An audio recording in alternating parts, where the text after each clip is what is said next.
So, you want to talk about the future of Mortal Kombat 1. Hey, what's up, guys? Happy Monday. It's your boy Dynasty back with some more Mortal Kombat 1 MK Uno content for you guys today because Interloko came out and shared a small update in regards to future content dropping after the launch of Takeda in just a few weeks.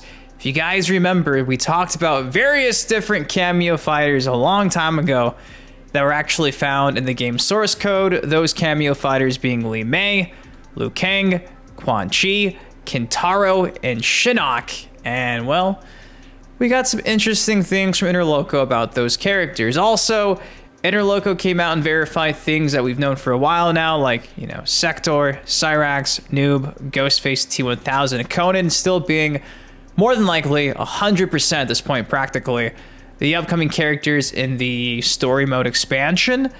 But as for Jade, Cassie, and Kung Jin, who too, day one of Mortal Kombat 1 had intros of Natara in the source code, but a lot of people are wondering, like, where are they? What's happening with that? And at this point in time, there's still no trace of them, but that does not mean they won't be parts of a future DLC pack. I wish we knew the name of the expansion pack. Is it going to be called Kombat Pack 2? Is it going to be called, like, Aftermath 2?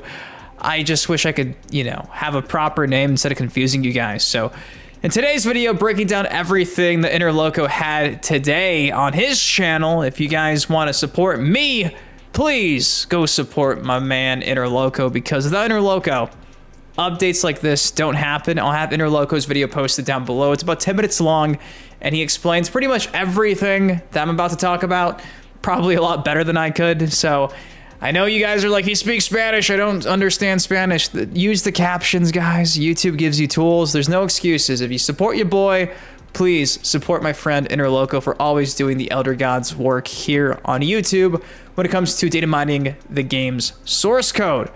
Worth mentioning too, before we break everything down, 2 arenas. DLC announcers Havoc, Noob, Conan, Ghostface, and T1000, plus information that's been around for a long time courtesy of people like my boy, the Thinny, and Ermacker, like Mercies, Stage Fatalities, Friendships, Test Your Luck, Test Your Sight, Test Your Strike. Also, seems like Johnny Cage's mansion still has all that code for some type of Halloween event, a December event, and another event in July.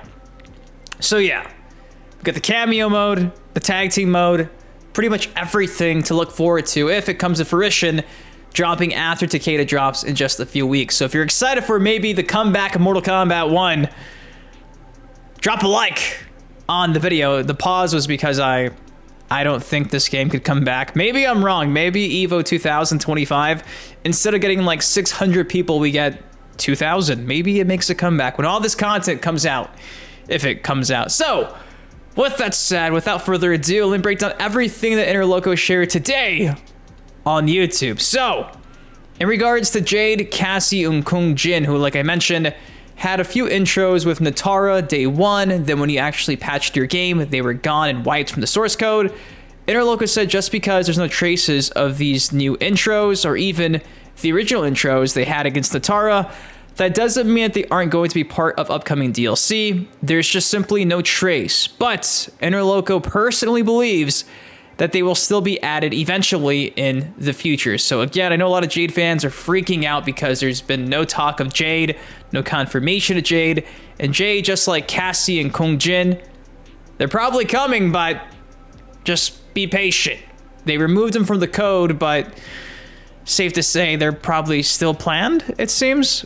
Now, this is where things get interesting. The actual Kameo fighters that we've known for a while now, because again, they were found in the source code a long time ago: Li Mei, Liu Kang, Quan Chi, and Shinnok. When it comes to Li Mei, Liu Kang, and Quan Chi, who are on the base roster, Interloko believes that those 3 were initially used to test out the upcoming edition of the Kameo system. With there being so many different Mortal Kombat characters NetherRealm can choose from, I mean, we got like 80, 90, 100 characters, Interloko doubts that they will keep repeating main roster characters as Kameo fighters. Obviously, anything can happen, but that's what he believes is taking place for those characters. And if that's the case, that's a big deal. Obviously, this is opinion, speculation, it's not confirmed, but Interloko believes that those repeat characters will probably not be DLC again. And it kind of makes sense because even recently, as of late, Johnny Cage was meant to be a cameo fighter and they replaced him with Janet Cage. So maybe they reuse some of the assets for those fighters. Maybe get like Hornbuckle for Liu Kang. You feel me? Maybe they'll do something else, but there is still a chance they'll be cameo fighters. But according to Interloko, in his personal opinion, he wouldn't necessarily bet on it now. When it comes to Kentaro, it's also an interesting situation because there's already 2 bosses from the original 2D era games in both Mataro and Goro. And speaking of Goro, there's a chance they might have originally wanted Kentaro, but settled on Goro. That's worth pointing out according to Interloko. Obviously, because they both have 4 arms, they probably have a very similar playstyle. But personally, Interloko still believes that for them to have spent that much time and resources to even have Kentaro mentioned in the code as a cameo fighter, he's probably more than likely still going to be a DLC cameo fighter in the future. Interloko thinks it'll probably happen. Again, no new evidence to suggest that, but he makes a pretty good point there. So, Kentaro fans, I know he made a small appearance back in Mortal Kombat 11, Shang Tsung. When we first found out he could potentially be a cameo fighter drop in the future, I got hyped because, again, having Mataro, having Goro, Kentaro just felt like it made the most sense. Did I say... I think I said Mataro. I hope I didn't say Kentaro. If it sounded like I said Kentaro, I fooled myself. Now, this next one's really interesting. This is in regards to Shinnok. Now, according to Interloko, Shinnok was a prototype for Mortal Kombat 1, which Interloko finds interesting because he hasn't been in a recent Mortal Kombat game other than his literal head back in Mortal Kombat X cutscenes. I said X11, excuse me.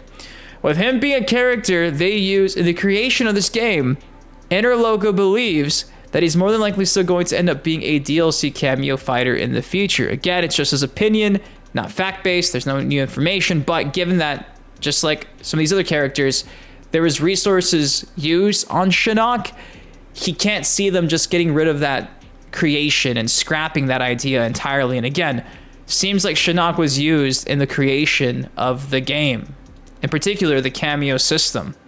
Now, like I mentioned, we do have 5 confirmed DLC announcer voices, those being Havoc, Noob, Conan, Ghostface, and T-1000. There may or may not be a 6th. There's 2 arenas, which I believe I showed you guys in my last video a few days ago. I want to say like maybe a week or so ago. The press release image that had Quan Chi facing off against Melina, it appears to be Havoc's Coliseum. They accidentally shared that via the press releases, so that one's been around for a while. As for the other one, we still don't know, but it seems like we're getting at least 2 new arenas in this next Aftermath update, expansion, DLC. And again, to reiterate what I just mentioned earlier, Interloko just mentioned this. There's files that do hint at mercies, stage fatalities, and friendships. Same can be said for Test Your Luck, Test Your Sight, Test Your Strike. And still, no one's really sure if they're standalone modes or if they'll simply just be parts of the Invasion mode. You guys know Invasion has a bunch of different minigames. They could simply just be part of an upcoming Invasion season, which does make sense. So, again, I think Thinny talked about that back in December, and we still have nothing new at this point in time in regards to that. Now, speaking of invasions, like I said, Johnny Cage's mansion has a Halloween altered state, one for December, one for July. This is kind of a big deal. I didn't mention this in the intro, so if you stuck around, you're gonna get a pretty solid gem here. I don't think I've ever talked about this either. In addition to all that, it seems like they're testing arcade emulation. To be more specific, it seems like they're working with Mortal Kombat 2. That's according to Interloko. I feel like maybe I mentioned that in maybe one video, but that's kind of sick. To have the ability to actually play Mortal Kombat 2 would be awesome. I feel like I might have mentioned that a long time ago, but yeah, the code is still there, which would be awesome because we obviously don't have a current collection for Mortal Kombat. If they're testing Mortal Kombat 2, maybe they're testing UMK3, MK1, and maybe in-game Mortal Kombat 1, there'll be some type of way for us to actually play those classic games online against our friends, and that would be pretty damn sick. And again, Finny mentioned a long time ago the idea of a scavenger hunt and the cameo mode Ermacker has found the full-fledged tag team mode. A long time ago we talked about that, but it's unfinished despite being somewhat playable. And obviously, the one that was on the main menu screen day one was the Warrior Shrine, which we do think is probably going to be dedicated to unlocking Kombat League items or like Invasion season skins now that Invasions is winding down. Like if you missed out on a skin, maybe you can get in the Warrior Shrine. It's all speculation at this point, but that's essentially everything of note dropping after Takeda. That is a nice summary, and most of that, if not all of it, was provided by, again, my boy, my pal Interloko in his video from today. So a small real update in regards to the Kameo fighters. I do think it's interesting how Shinnok was actually a main staple in piecing together this game. So he kind of seems like a lock at this point. Intrigued to see if those three repeat characters, Li Mei, Liu Kang, and Quan Chi, do get replaced. Because if they do, man, that opens up a wide variety of Kameo fighters. I'll probably do a video on that at that point, because now we kind of have an incentive, which is kind of cool because, you know, the bad part about these leaks is you can't really speculate when it's in the actual code. And now hearing Interloko, who data mines this nonstop, saying, well, they might not be coming after all. Hey, that's 3 additional characters that we could be surprised whenever they drop this trailer. Maybe it's at EVO the next few weeks. So yeah, I'm more hyped on that, especially because Ed Boon was teasing Draman before the game came out. I still want to see Draman come back. Maybe Moloch, if we're going to keep doing sub-bosses. He hates Moloch and Draman, but they'd be obscure and funny. Intrigued to see that. So yeah, if you guys can, drop a like on the video, and please go click the link in the pinned comment and in the description to Interloko's channel. Go show him some love, because again, without Interloko, we don't really have these small glimpses of the future for this game, because you guys know the marketing for Mortal Kombat 1 is a piece of crap. So hopefully you guys enjoyed it. If you did, drop a like, subscribe for some more MK content like this on the channel. Till next time, been your host, Dynasty. Guys, please take care, stay safe.